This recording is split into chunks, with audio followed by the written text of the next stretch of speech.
একটা কথা বললো যে আমি ফিল্মেরই লোক, আজকে আমি বাপ্পা সুপারস্টার হচ্ছে, ফিল্ম দেই, ফিল্মের থেকে আমি সরে যাইনি, কখনোই আমি সরে যাব না। আমি আছি, সবসময় থাকবো, আপনাদের পাশেই থাকবো। সে একটা সম্মানী লোক। যত কথা বাংলাদেশে মনে করেন নায়ক রাজ্জাক, তার ছেলে এসেছেন এখানে, সে যেইভাবে চলামেশা করছে, তাদের স্ট্যাটাস যেরকম আছে, তার এত মানে টাইম দেওয়ার সময় নেই। সে তার অফিস আছে, তার অন্যান্য কাজকর্ম আছে, তার ফ্যামিলির দেখশন করে। তো সেই হিসাবে সে মানে এটা বলবো যে সে চলে যায় নাই, সে আমাদের মাঝে আসছে। আজকেও দেখেছেন আপনারা, সে আমাদের জন্য কিন্তু আসছে এখানে। ওই কাজকর্ম হয়তো সে টাইম দিতে পারবে না, এখানে সময় দিতে পারবে না ঠিক মতো, সেই জন্য তারপর আমাদেরকে বলে গেছে, সে আজকেও বলে গেছে যে যতটুকু দরকার সাহায্য সহযোগিতা করবো আমি, যেখান থেকে পারি, আমি যেখানে থাকি না কেন, কিন্তু আপনাদের সাথে আছি, আমি থাকবোই আপনাদের সাথে। আমি একটা কথা বললো যে আমি ফিল্মেরই লোক, আজকে আমার বাবা ফিল্মের যে সুপারস্টার হয়েছে, আমি বাপ্পা সুপারস্টার হয়েছে, ফিল্ম দেই, ফিল্মের থেকে আমি সরে যাইনি, কখনোই আমি সরে যাব না। আমি আছি, সবসময় থাকবো, আপনাদের পাশেই থাকবো। না, এটা আমি কখনোই মনে করিনি। কারণ থাকতে পারে মানে বিরোধী দল থাকতে পারে, এর দল থাকতে পারে, কিন্তু আমাদের এখনো যিনি কি সবার ভালোবাসার একটা লোক এখন কিন্তু প্রাইম মিনিস্টার, আমাদের প্রাইম মিনিস্টার, শ্রদ্ধেয় প্রাইম মিনিস্টার।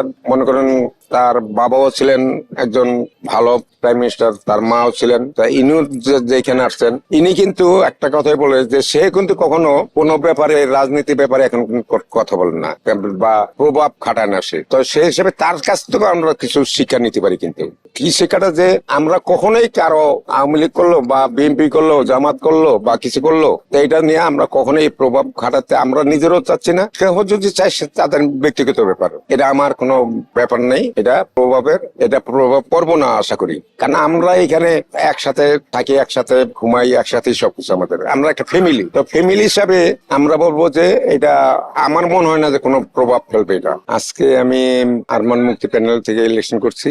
তবে আপনি যে প্রশ্নটা করছেন যে কতটুকু আশাবাদী, আমি পুরোটাই আশাবাদী। কারণ পুরোটাই আশাবাদী এটার জন্য যে আজকে আমি ফিল্মের থেকে যখন থেকে ঢুকেছি, তখন থেকে আমার মানে হার বলতে কোনো জিনিস নেই। আমি নর্মাল একটা ফাইটার থেকে স্টান্টম্যান হয়েছি, স্টান্টম্যান থেকে অভিনয় করেছি, অ্যাক্টর হয়েছি, ফাইট ডিরেক্টর হয়েছি, প্রডিউসার হয়েছি, ডিরেক্টর হয়েছি। আল্লাহ আমাকে যা দিছে এই পর্যন্ত, যেটা নাকি আমি বলবো যে ধরতে গেলে আমি একটা রাস্তার থেকে আজকে এই জায়গায় এসে কখনো চিন্তা করিনি যে আমি খাটের মধ্যে ঘুমাচ্ছি।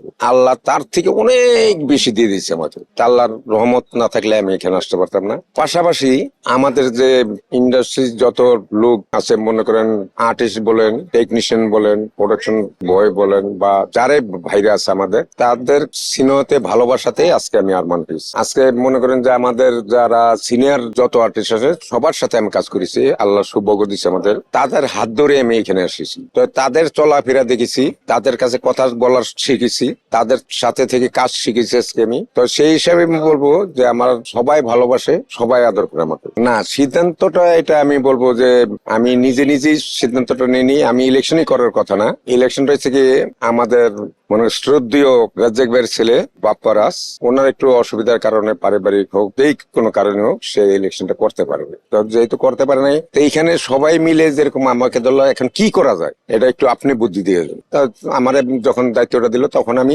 সিনিয়রদের কাছে, সবার কাছে আমি ফোন করেছি, চেষ্টা করেছি আনার জন্য, এখানে ইলেকশন করার জন্য।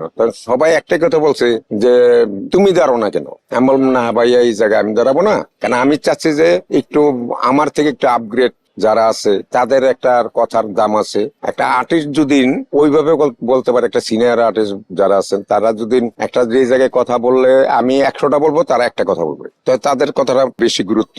তো আমাদেরকে এটাই এমন একটা প্রশ্ন করছে আমারে যে আমরা যাই কিছু করি, আমরা তোমাকে ওস্তাদ বলি, তোমাদের কাছ থেকে আমরা অনেক কিছু শিখেছি। তুমি যে এত বড় হইছো, আল্লাহ তোমার অনেক, আল্লাহ তাআলার মেহেরবানি। তো তুমি এই জায়গায় আছো, এই প্রতিষ্ঠানে আছো, তুমি কিন্তু এখন করতে পারো। সেটা আমি বললাম না স্যার, এটা আমার করা সম্ভব না, আপনারা কেউ আগে আসেন। কয় না তুমি সিনিয়র না। আমি বললাম না সিনিয়র আছে। কয় না, তোমার তো সিনিয়র কে দেখাও আমাকে, যদি সিনিয়র থাকে তাহলে আমি তোমাকে বলবো ইলেকশন করো না। তো এরকম কথার পর যখন বললো আমাকে, তখনই কিন্তু আমি সিদ্ধান্ত নিলাম। তারপরে আমাদের কিছু টেকনিশিয়ান, ডিরেক্টর ভাইরে আছেন, আমার 2জন গার্জিয়ান আছেন, তাদের কাছে জিজ্ঞেস করলাম, তারা একই কথা বলবো যে না, তুমি দাঁড়াও, তুমি দাঁড়াইলে অনেক কিছু করতে পারবে।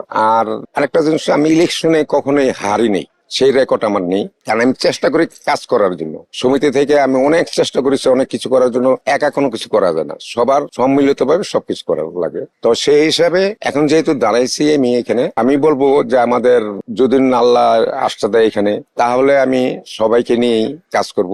যদি মনে করেন যে হারা জিতা আমি হারি বা অন্য প্যানেল হারে, আমরা চেষ্টা করবো, অন্তত আমি চেষ্টা করব যে ওই প্যানেলের যারা আছেন তাদেরকে নিয়েই, তাদের সহযোগিতা নিয়ে আমি কাজ করার চেষ্টা করব।